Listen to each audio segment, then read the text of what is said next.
This show was created to educate and inspire our viewers to become better versions of themselves.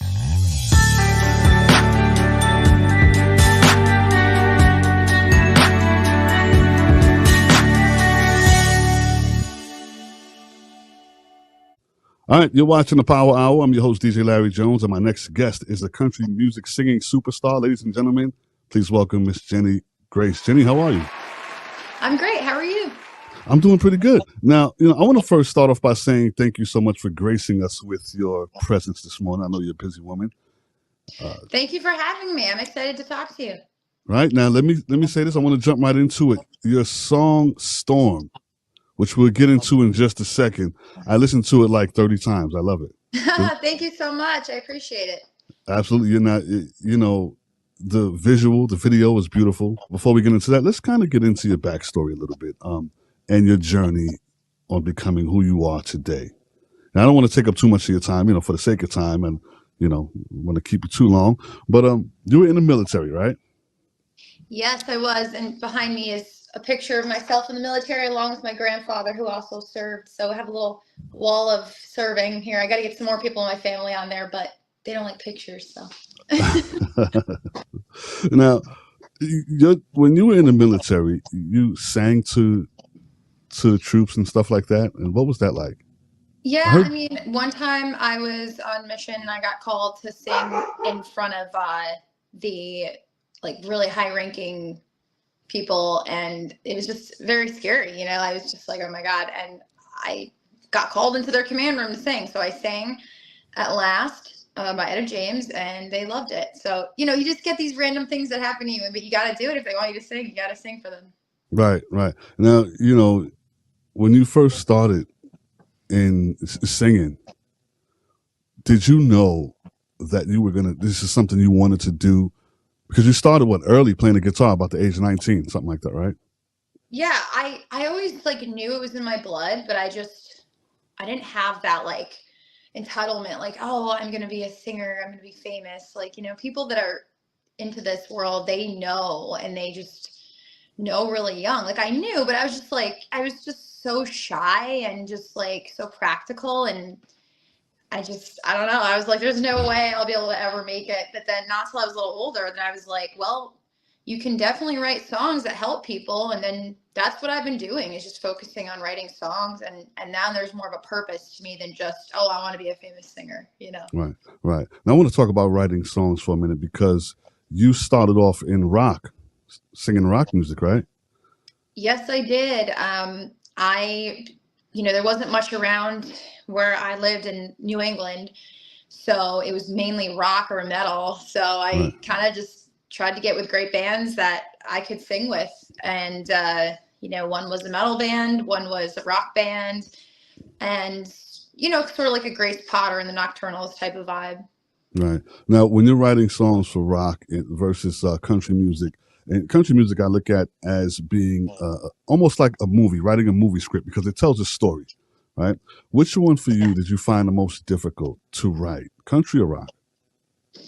So definitely country, because like you said, you got to tell a story and then you got to contain it into a little 3 minutes. So it's not like rock where you can kind of be free for all. Everything is syncopated, verses are symmetrical. There's not a lot of big guitar solos, it's just kind of ready for the radio. So right. Now, who inspired you to become a country music singer? Because you're great. I love your music. Thank you. A lot of people growing up, I listened to Reba McEntire, Randy Travis. My mother always had him on.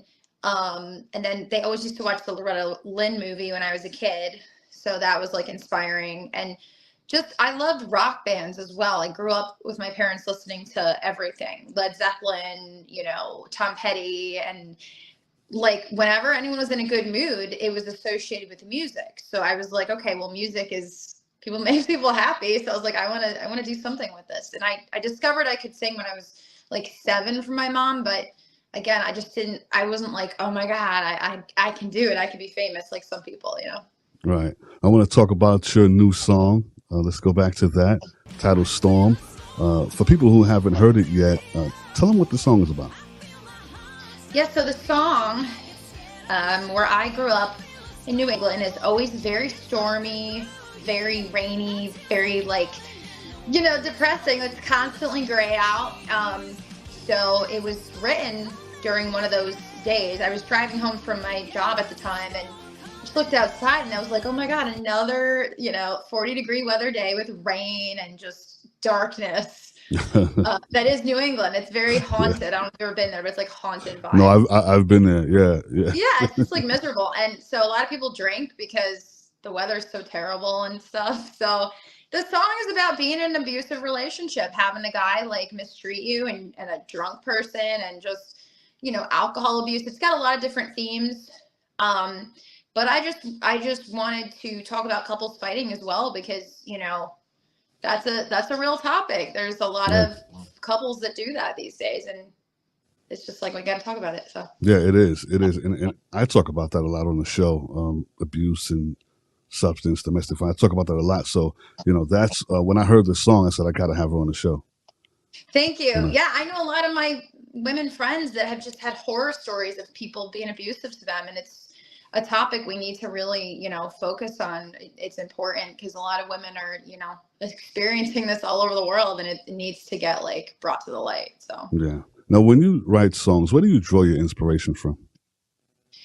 It just really depends. So I might have a mood that I'm in, like when I wrote Storm, and it was crappy weather out, and I was like, oh God, let's write something about this. Or I could be in a happy mood.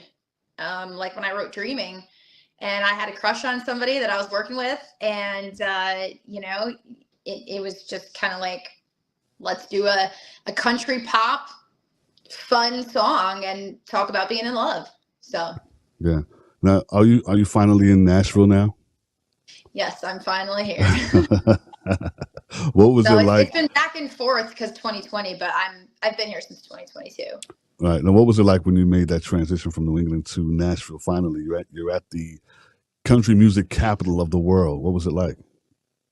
It was awesome. I mean, there's so many positive people here. It reminds me of LA, just people that want to make it. They want to work in the arts and they're passionate about it. And I love that because those are like the two cities where you really find the great artists. So yeah. Now you got some dates coming up, some spot dates coming up. Where are you going to be? Let us know where you're going to be. Sure. So next week, April 12th, is at the Veterans Gala event. It's a private event, but it's going to be very impactful and very excited to play there. And that's in DC. And then April 20th, the week after, is in Watauga County, North Carolina. And I'm opening up for a regional band there and in near Boone, North Carolina. So that's exciting. Right. Well, what's a performance like? If we want to come see you perform, what can we expect to see on stage? Sure. So it depends. I do acoustic shows where it's just me and my guitar, and I also do full band shows where it's my band, high energy. I throw a lot of rock music into my country set because of my rock roots, and just try to make it interesting. Keep people on their feet, Right. Well, I do want to thank you for joining me on the show today. It's been a pleasure talking to you, and you're watching the Power Hour right here on Soul TV.